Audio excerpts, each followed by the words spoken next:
살려야 할 현장입니다. 할렐루야. 옆에 계신 성도들과 축복의 인사를 하겠습니다.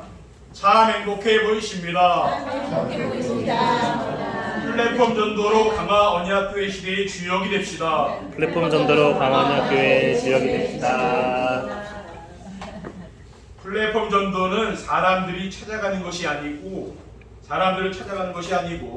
플랫폼을 만들어 찾아오는 사람들 가운데 하나님이 예배해준 사람과 제자를 찾아 현장을 살리는 새로운 전도라고 했으니까 우리가 옛날 생각을 자꾸 하면 안 됩니다. 교회를 나오실 때는 이 말씀의 흐름을 잘 따라가시고 옛날 우리가 신앙생활 했을 때랑 지금 이 시대는 다르거든요. 그 생각을 가지고 지금 우리가 신앙생활을 하면 안 되는 거예요. 지금 나오는 메시지의 흐름을 잘 따라가셔야 돼요. 위자리 교회를 살리고 다민족과 TCK를 통해 237 나라 5천 종족을 살리는 길입니다. 그러면은 사람들이 찾아오는 플랫폼이 되려면 어떻게 됩니까? 플랫폼이 되려면은 모든 사람들이 원하고 필요로 하는 행복한 삶을 살아야 됩니다. 그리고 자신이 누리는 행복을 다른 사람들에게 나눌 수가 있어야 되는 거예요. 지금까지 전도가 현장에 나가서 우리가 하다가 전도가 안 되면 낙심하고 포기하지 않았습니까? 근데 플랫폼 전도는 그런 것이 아니고 하나님이 함께 하시는 임마누엘의 축복을 누리면서 되는 거, 이거는 내가 하는 게 아니고 하나님이 나를 통해서 하시는 일이라니까요. 그러면 행복한 삶을 살며 행복을 나누어 주려면 어떻게 해야 됩니까? 행복한 삶을 살며 행복을 나누어 주려면은 삶의 현장에서 하나님이 함께 하시는 증거를 찾아줘야 됩니다. 하나님이 나와 함께 하시는 행복하지 세상 것으로는 잠깐입니다. 그렇죠? 세상 행복은 오래가지 못해요. 하나님이 함께 하는 것은 영원한 거죠. 왜냐하면 참된 행복이란 하나님을 만나 함께 지낼 때 누릴 수 있기 때문입니다. 그래서 하나님은 매주일 하나님 만나 함께 지낼 수 있는 말씀으로 이를 인도하시는데 이번 주에는 플랫폼 전도로 살려야 할 현장이라는 말씀을 주셨습니다. 오늘도 말씀을 통하여 하나님의 큰 은혜를 누리시길 주님의 이름으로 축원드립니다. 아멘. 플랫폼 전도로 살려야 할 현장은 어떤 것입니까? 그러니까 우리가 삶의 현장을 말하는 거죠. 누군가의 도움을 받아야만 살 수 있는 사람들입니다. 누군가의 도움을 받아야만 살 수 있는 사람들은 어떤 사람들입니까? 오늘 본문에 나오는 거지처럼 육신의 장애로 도움을 받아야 할 사람들입니다. 오늘 본문 2절에 나면서 못 걷게 된 이를 사람들이 메고 오니 이는 성전에 들어가는 사람들에게 구걸하기 위하여 날마다 미문이라는 성전문에 두는 자라. 그러니까 태어날 때부터 안진뱅이로 태어났으니까 직업을 가질 수가 없잖아요. 그러니까 그 성전 미문에 사람들 많이 왔다 갔다 하니까 예배드리러 오잖아요. 사람들이요. 거기서 구걸하는 거예요. 궁전을 구걸했어요. 그리고 누군가가 도움을 주지 않으면 살 수 없는 경제 미자립인 사람들입니다. 우리 주변에는 오늘 본문에 나오는 성전 미문의 안진뱅이처럼 경제적으로 자립이 안 되고 도와줘야 되만 살 수 있는 사람들도 있잖아요. 그리고 교회 안에도 도움을 받아야만 하는 영적으로 미자립 상태에 있는 사람들도 있어요. 경제적으로 미자립도 있지만 영적인 미자립도 있다는 거예요. 이건 뭡니까? 영적인 문제로 어려움 당하는 사람들이 많이 있잖아요. 정신문제로 어려움 당하는 사람들이요. 교회에 다니는 성도들도 영적으로 도움을 받아야 하며 강단의 말씀으로 나 자신을 세워야 되는데 그게 잘 안 되는 성도도 있거든요. 우리 예배를 드리지만 같이 이 말씀으로 자신을 세우지 못하는 사람들도 있잖아요.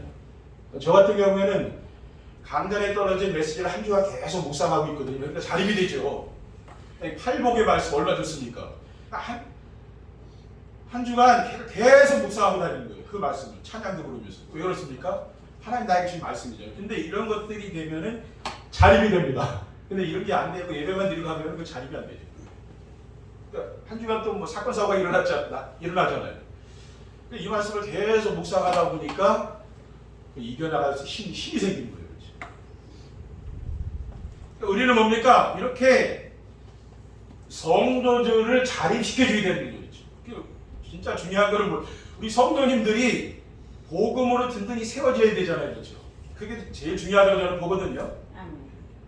둘째, 영적인 사실을 모르고 현실 문제만 해결하는 사람들도 있습니다. 영적인 사실을 모르고 현실 문제만 해결하는 사람들은 어떤 사람들입니까? 우리 주변에 돈으로 인생 문제를 해결하려고 들어와 있는 외국인들이 많이 있습니다. 가난한 나라에서 태어나서 빈곤을 벗어나기 위해서 돈을 벌게 우리나라에 와 있는 외국인들 많이 있잖아요. 그렇죠? 동남아시아에서 몽골에서 많이 와 있지 않습니까? 그 사람들은 돈만 있으면 인생 문제가 끝나는 거라고 생각하거든요. 그렇죠? 네, 그래서 오신 거 아니에요. 그리고 가난한 나라에서 문화가 다른 우리나라 사람과 결혼한 다문화 가정도 많이 있잖아요. 우리 강화에도 다문화 가정들이 많이 있잖아요. 우리나라에 많이 와 있습니다. 그런데 이 사람들이 결혼했는데 문화와 인종과 언어의 차이를 극복하지 못하고 있는 거예요. 그러니까 상대방이 이해가 안 되는, 결혼을 했는데 부부간에 서로 이해를 못하고 있는 거겠죠. 왜냐? 서로 태어난 배경이 다르잖아요. 그걸 얼마나 싸웁니까? 갈등하고요. 이런 다문화 가정도 있습니다. 그리고 문화가 다른 엄마와 아빠 사이에서 자신의 정체성을 못 찾은 TCK들도 많습니다. TCK는 제3문화권에 사는 아이들을 말해요. 그러니까 우리나라 사람도 아니고 뭐 필리핀 사람도 아니고 그런 거예요. 왜냐? 자기 부모가 한 사람은 한국 사람이고 한 사람은 필리핀 사람이면은 다르잖아요. 그러니까 자기가 정체성에 혼란이 와버린 거죠. 나는 이 나라 사람도 아니고 또 필리핀 사람도 아니고 그런 상황이 되어버린 거예요. 다문화 가정의 부부 사이에서 태어난 아이들이 자신이 어느 나라 사람인지 모르고 갈등하며 방황하며 살아가고 있어요. 그게 지금 앞으로 우리나라의 사회 문제가 된다니까요. 셋째, 자기들만 옳다고 싸우며 좌우 이념과 세대 간에 서로 갈등하는 사람들입니다. 우리는 이런 장을 살려야 되는 거예요. 자기들만 옳다고 싸우며 좌우 이념과 세대 간에 서로 갈등하는 사람들의 문제는 어떻게 우리가 해결할 수가 있겠습니까? 지금 우리나라는 조선 말기에 얼마나 싸웠습니까? 정치인들이요. 분열됐잖아요. 그래서 일제에 의해서 우리 나라가 망하지 않았습니까? 그렇죠? 네. 정치인들이 싸움을 벌이게 그렇게 된 거예요. 근데 지금 어떻습니까? 좌우 이념 갈등이 엄청 우리나라 지금 심해져 있습니다. 보수와 진보로 나뉘어져 서로 싸우며 나라가 분열이 되어 있으니까 하나가 안 되는 거예요. 국민들의 마음도 지금 분열이 되어 있습니다. 지금 그런 상황이에요. 이것을 누가 제일 좋아하는 일이라고 생각합니까? 저는 배후에 사탄의 세력이 존재하고 있다고 믿거든요. 눈에 안 보이지만 이 세력이 지금 우리나라에 역사한다고 저는 보고 있거든요. 천상에서 하나님을 대적했던 사탄은 사람과 사람을 이간질시키는 겁니다. 그리고 사회와 국가를 분열시켜요. 그게 바로 사탄이 아니라 또 가정을 분열시킵니다. 그게 누가 합니까? 그게 마귀가 하는 짓이에요. 누가복음 11장 17절 28절에 예수께서 그들의 생각을 아시고 이루시되 스스로 분쟁하는 나라마다 황폐해지며 스스로 분쟁하는 집은 무너지느니라. 너희만이 내가 바알세불을 힘입어 귀신을 쫓아낸다 하니 만일 사탄이 스스로 분쟁하면 그의 나라가 어떻게 서겠느냐라고 했습니다. 그리고 지금 우리나라는 너무 많은 세대들이 공존하여 혼란에 빠져 있습니다. 예전에는 평균 수명이 짧았잖아요. 예전에 뭐 길어야 60세 이렇게 사지 않았습니까? 50세, 60세. 근데 지금은 100세 시대를 살고 있잖아요. 그러니까 의학과 산업이 발전되면서 인간의 수명이 길어지기 때문에 그 세대 간의 갈등이 있는 거죠. 서로 자기 의견이 옳다고 믿는 거예요. 그러니까 지금은 조부모, 부모, 자녀도 이렇게 막 모여 살잖아요. 그러니까 제가 자라온 세대랑 우리 부모님이 자라온 세대랑 다를 거예요. 우리 장년이 살아온 세대 6개월을 경험했기 때문에 저희는 6개월을 경험 못하지 않았습니까? 다른 거 아니에요. 그러니까 생각이 다르다는 거예요. 그러니까 이것 때문에 가치관의 혼돈이 오는 거죠, 서로. 네. 서로 대화가 안 된다. 그 말이에요.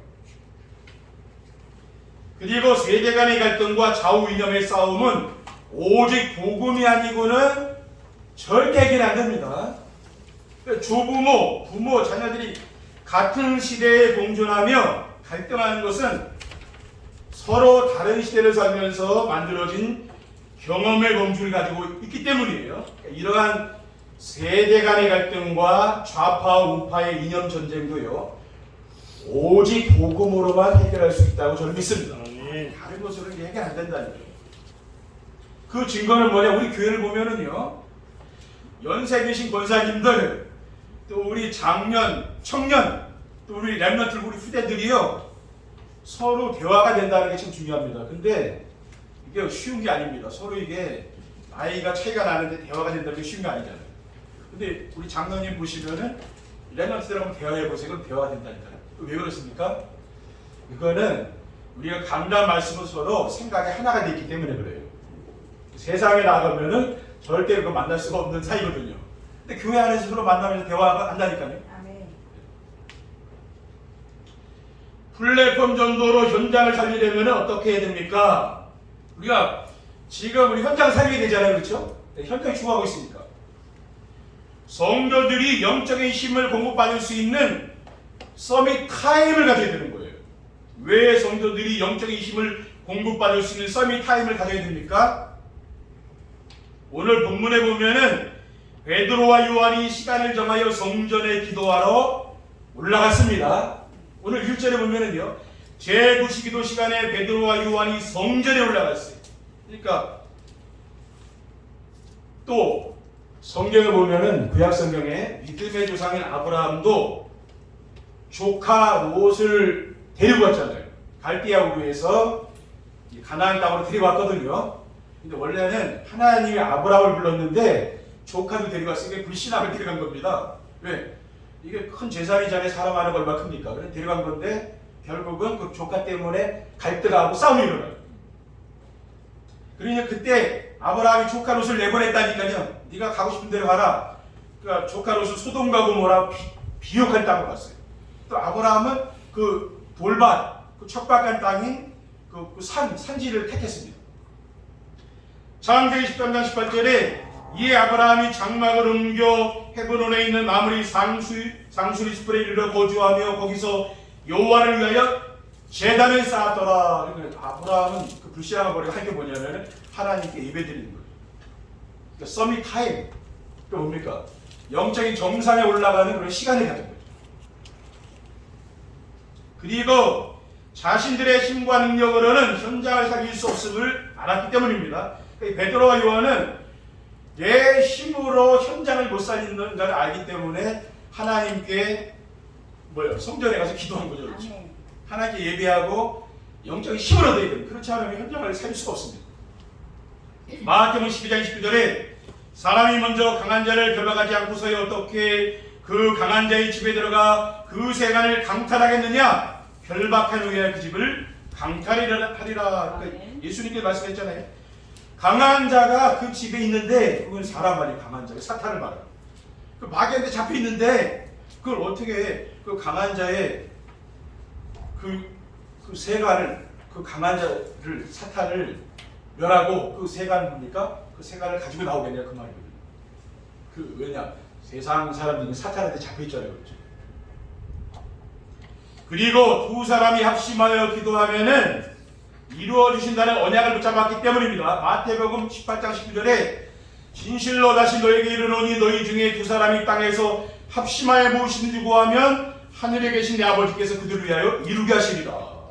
그러니까 우리가 성도들이 모이면은 말씀 붙잡고 기도하고 이렇게 해야 되는 거예요. 그래야만이 우리가 현장을 살릴 수가 있습니다. 왜냐? 하나님이 역사해야 되는 거예요. 그렇죠? 우리의 힘으로는 이길 수가 없다니까요. 현장의 역사는 흑암 세력, 가문의 역사를 흑암세력 우리는 이길 수가 없다 이렇게 기도해야 되는 거예요. 예. 그래 하나님이 역사했다는 거지. 둘째, 성도들이 운명에 묶여 죽어가는 현장을 볼 수 있는 영적인 눈이 있어야 됩니다. 왜 성도들이 운명에 묶여 죽어가는 현장을 볼 수 있는 영적인 눈이 있어야 됩니까? 우리는 육안만 뜨면 안 되고요. 영안을 떠야 되는 거죠. 베드로와 요한은 구걸하는 사람의 문제는 동전으로 해결할 수 없음을 알았기 때문입니다. 그러니까 오늘 본문 3절 5절 보면은요. 그가 베드로와 요한이 성전에 들어가려면 보고 구걸하거늘 베드로가 요한과 더불어 주목하여 이르되 우리를 보라 하니 그가 그들에게서 무엇을 얻을까요? 바라보거늘이라고 했습니다. 그러니까 이 안진뱅이가 베드로 요한이 지나가니까 구걸하니까 우리를 주목하라고 했잖아요. 그러니까 뭐라 그랬어요? 무엇을 얻을까요? 바라봤다. 동전 줄 줄 알고 바라본 거죠. 우리가 세상의 문제는 돈으로 안 된다는 걸 알아야 됩니다. 돈으로 다 되는 거 아닙니다. 돈으로 되는 것도 있지만은 이런 영적인 문제는 돈으로 해결이 안 돼요. 지금 세상에 영적 문제가 지금 심각한 거 아닙니까? 왜냐? 경제와 과학은 발전하지만은 사람들의 영적 문제는 갈수록 심각하게 사회 문제가 되어 있잖아요. 그리고 지금 세상의 문제도 경제와 과학으로 해결할 수 없는 영적 문제라는 걸 우리가 알아야 됩니다. 그러니까 영적 문제는 뭡니까? 창조주 하나님을 알고 섬기며 살아야 할 사람이 하나님 모르고 내 마음대로 사는 거예요. 하나님이 어디 있느냐? 그렇죠? 세상 사람들은 자기가 하나님 아닙니까? 그렇죠? 그렇게 살고 있잖아요. 그게 영적 문제라. 시편 53편 1절에 어리석은 자는 그의 마음에 이르기를 하나님이 없다도다. 그들은 부패하며 가증한 악을 행하며 선을 행하는 자가 없도다라고 했습니다. 그리고 모든 사람들은 태어날 때부터 절대 빠져나올 수 없는 사탄의 함정에 빠져있기 때문입니다. 태어나면서부터 절대 빠져나올 수 있는 사탄의 함정이 무엇입니까? 하나님을 찬양하며 하나님께 영광 돌리며 살도록 우리 인간을 하나님 창조하셨잖아요. 그리고 하나님 형상대로 하나님 자녀로 우리 인간을 부르셨잖아요. 아멘. 그런데 이런 하나님에 대해서는 관심이 없답니다. 오로지 뭡니까? 나 중심, 물질 중심, 세상, 성공 중심의 삶을 살아가는 겁니다. 이게 바로 뭡니까? 바로 사탄의 함정이래요. 우리는 뭡니까? 그래서 교회에 나오면 영적인 눈을 열어야 되는 거예요. 아, 세상 사람들이 지금 사는 삶이 옳은가? 아니면 내가 사는 게 옳은가? 그것을 우리가 구분을 할 줄 아셔야 돼요. 그렇지 않으면 어떻게 됩니까? 그게 영적인 눈이 안 열리면은 예배는 드리지만은 세상에 나가면은 세상 사람들의 가치관을 우리가 따라가야 되죠. 그들의 삶의 방법을 따라가야 되잖아요. 그렇죠? 그게 사탄한테 속는 거 아니겠습니까? 셋째, 운명에 묶여 죽어가는 사람들을 살려낼 수 있는 그리스도와 함께 있어야 됩니다. 운명에 묶여 죽어가는 사람들을 살려낼 수 있는 그리스도와 함께 있으면 어떻게 됩니까? 우리가 그리스도와 함께 있으면 되는데요. 그 그리스도와 함께 있으면 어떻게 됩니까? 베드로가 걷지 못하여 구걸하는 사람에게 예수 그리스도의 이름으로 걸으라고 했어요. 6절에서 10절에 보면은요. 베드로가 이르되 은과 금은 내게 없거니와 내게 있는 이것을 내게 주노니 나사렛 예수 그리스도의 이름으로 걸으라 하고 오른손을 잡아 일으키니 발과 발목이 곧 힘을 얻고 뛰어서서 걸으며 그들과 함께 성전으로 들어가면서 걷기도 하고 뛰기도 하며 하나님을 찬송하니 모든 백성이 그 걷는 것과 하나님을 찬송을 보고 그가 본래 성전 유물에 앉아 구걸하던 사람인 줄 알고 그에게 일어난 일로 인하여 심히 놀랍게 놀라니라. 왜냐? 한 번도 걸어보지 못한 사람이 지금 일어났잖아요.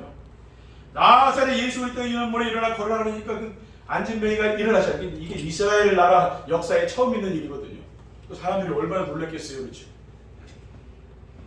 그리고 그리스도께서 믿는 자들에게 귀신을 쫓아내며 병든 자를 치유하는 권능을 주셨습니다. 마가복음 16장 17절 18절에 믿는 자들에게는 이런 표적이 따르리니 곧 그들이 내 이름으로 귀신을 쫓아내며 새 방언을 말하며 병든 사람에게 손 얹은즉 나으리라. 뱀을 집에 올리며 무슨 독을 마실지라도 해를 받지 아니하며 병든 사람에게 손 얹은즉 나으리라고 했어요. 아멘. 그러니까 이런 일이 믿는 자들에게 이런 하나님의 치유의 능력이 나타나는 거 아닙니까? 그러니까 우리가 예배를 드리다가도 이런 치유되는 역사들이 나타나는 거죠. 그러니까 하나님의 능력이 나타나는 그런 겁니다. 그리고 그리스도께서 하늘과 땅의 모든 것을 가지고 세상 끝날까지 우리와 함께 하십니다. 우리는 이러한 사실을 믿는 거죠. 그러니까 우리가 믿는 것은 단순히 우리의 어떤 신념을 믿는 게 아니에요. 그러니까 하나님의 말씀을 내가 믿는 거죠. 우리가 교회를 오래 다닐수록 우리가 믿어야 되는 건 뭐냐면 성경 말씀을 내가 하나님 말씀으로 진짜 믿어야 돼요. 처음에 교회 올 때는 믿어집니까? 그럼 안 믿어진다니까. 왜냐? 세상의 지식이 내 안에 꽉 있는데 하나님 말씀이 진리라고 하면 믿어집니까? 근데 신앙생활을 오래 하고 성경을 읽다 보면은 이게 믿어진다니까. 1년에 성경 한 1독을 해야 될 거 아닙니까? 아무래도 믿는 사람은. 제가 성경을 강조 안 해서 그렇지 한 번 정도 읽어봐야 될 거야. 이제 성경에 무슨 말씀이 있는지 알고 우리 신앙생활이 되는 거죠. 또 우리는 매일 뭡니까? 시간을 정해 또 성경도 읽어야 되잖아요. 그렇죠? 정시예배도 해야 되지만 성경도 읽어야 되는 거예요. 마태복음 28장 18절 20절에 예수께서 나와 말씀하여 이르시되 하늘과 땅의 모든 것을 내게 주셨으니 그러므로 너희는 가서 모든 민족을 제자로 삼아 아버지와 아들과 성령의 이름으로 세례를 베풀고 내가 너에게 분부한 모든 것을 가르쳐 지키게 하라. 볼지어다 내가 세상 끝날까지 너희와 항상 함께 있으리라고 했습니다. 아멘. 예수님께서 뭐라고 했어요? 세상 끝날까지 너희와 항상 함께 있겠다 그랬잖아요. 이 사실을 믿으면 됩니다. 그러면 어떻게 됩니까? 현장을 살릴 수 있단 말이에요. 결론입니다. 플랫폼 전도로 현장을 살리면 어떻게 됩니까? 우리가 현장을 살리게 되면은 많은 사람의 주목을 받는 영적 서밋이 됩니다. 영적 서밋이라는 말은 영적인 정상에 올라가 있다 그 말이에요. 안전뱅이를 일으킨 베드로와 요한이 법정에 서서 재판을 받았어요. 재판정에 갔습니다. 거기에는 많이 이스라엘의 중요한 사람들이 지금 종교 지도자들, 정치 지도자들 거기 다 와 있는 거예요. 거기서 지금 중요한 그 시간이 온 거 아니에요, 그렇죠? 사도행전 4장 8절에 10절에 보면은요, 이에 베드로가 성령이 충만하여 이르되 백성의 관리들과 장로들아, 만일 병자에게 행한 착한 일에 대하여 이 사람이 어떻게 구원을 받았느냐고 오늘 우리에게 질문한다면 너희와 모든 이스라엘 백성들을 알라. 너희가 십자가에 못 박고 하나님이 죽은 자 가운데 서서 살리신 나사렛 예수 그리스도 이름으로 이 사람이 건강하게 되어 너희 앞에 섰느니라. 그렇게 지금 복음을 지금 증거하고 있잖아요. 이거는 내 능력이 아니라 나사렛 예수 그리스도의 능력으로 이렇게 걷는 거 아니에요. 그게 지금 이스라엘 모든 사람들이 이걸 다 듣게 된 거 아닙니까? 이 소문이 나는 거. 이게 영적 서밋이야. 둘째, 현장에 없으면 안 되는 절대 필요한 사람이 됩니다. 우리 지금 현장은 문제 속에 가리기잖아요. 그렇죠? 말 안 해서 그렇죠. 사람들이 문제도 감추고 있어요. 드러내는 사람 뭐가 있습니까? 다 감추고 있다는 거예요. 그러니까 우리가 이러한 현장을 알고 강단의 메시지를 듣고 언약과 미션과 비전을 붙잡고 기록하며 전달하는 정시예배의 축복을 누리게 되면 현장 살이. 왜냐? 내가 영적으로 힘을 얻기 때문에 그런 거예요. 정시예배는 괜히 하는 게 아닙니다. 영적으로 내가 힘을 얻는 거죠. 영적 서밋이 된다고. 그러면은 현장에 없으면 안 되는 꼭 필요한 사람, 이런 사람들은요, 현장에 없으면 꼭 필요한 사람, 우리 랩런트들도 강단 말씀을 들으라니까 매일. 그러면 영적 서밋 돼요. 그런 사람들은 평생 걱정 안 해도 됩니다. 강단 메시지 잘 따라가는 사람은 여러분 자녀들 걱정 안 해도 돼요. 근데 이런 거 안 돼 있는 사람은 자녀들이 밖에 나가면 걱정하죠. 왜? 말씀이 들어가 있지 않으면 그 걱정할 수밖에 없는. 어릴 때부터 뭡니까? 이렇게 하면은 훈련이 되면은 이 아이들은 밖에 나가도 꼭 그렇게 할 거라니까요. 그러니까 성령 충만을 받은 베드로가 사도행전 4장 10절에 뭐라고 했습니까? 다른 이로서는 구원을 받을 수 없나니 천하 사람 중에 구원을 받을 만한 다른 이름을 우리에게 주신 일이 없음이라 했더라. 담대하게 얘기했잖아요. 왜? 지금 현장에 없으면 안 되는 절대 필요한 사람은 이런 복음 가진 사람. 복음으로 모든 문제를 해결할 수 있다는 사람, 이런 사람이 필요한 거죠 지금. 왜냐? 지금 현장 사람들이 복음이 없어서 이런 현장이 지금 고난당하고 어려움당하는 거 아니에요. 마지막으로 찾아오는 사람들 속에서 인재를 찾는 플랫폼이 됩니다. 그러니까 플랫폼 전도는 뭐라 했어요? 세계 복음화의 새로운 전도 전략이라고 했잖아요. 찾아가는 게 아니고, 물론 뭐 찾아가기도 해야 되겠지만은 찾아오는 사람들을 상담해 주는 거죠. 찾아오면 상담해 주고 힘을 주고 오직 복음으로 답을 주면 됩니다. 그러니까 좀 외향적인 사람들, 이런 사람들은 오히려 안 받을 수 있죠. 찾아가기 좋고 뭐 사람 만나기 좋고 이런 사람. 근데 소극적인 사람들, 성도들 가운데 소극적인 사람 많거든요. 이런 사람한테 딱 좋아요. 그러니까 내가 누구 만나기 어렵고 찾아가기 말하기 어려운 사람 있잖아요. 이런 사람은 찾아온다니까. 그런 사람은 좋은 거죠. 찾아오니까 말할 수 있죠. 그러니까 영적 문제가 치유됩니다. 그래서 치유가 되면 서밋 때 정상에 올라간다니까요. 그 중에는 어떤 인물이 나오면 시대를 살리는 인물, 이런 인재들이 나와요. 시대를 살린 사람. 그러니까 우리는 이런 랩런트들이 앞으로 교회에 일어나야 됩니다. 그렇죠? 그래야 교회가 소망이 있는 거 아닙니까? 우리도 이런 인재들을 길러내야 된다니까요. 우리 성도님들도 그런 인물들을 길러내라니까요. 우리 랩런트들 좋은 인물들 있잖아요. 이런 사람 다 길러내야 돼요. 그래야 이 국가도 미래가 있고 뭡니까? 우리 교회도 미래가 있는 거예요. 그렇죠?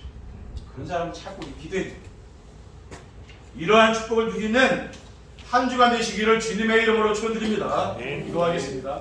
사랑의 하나님 감사합니다.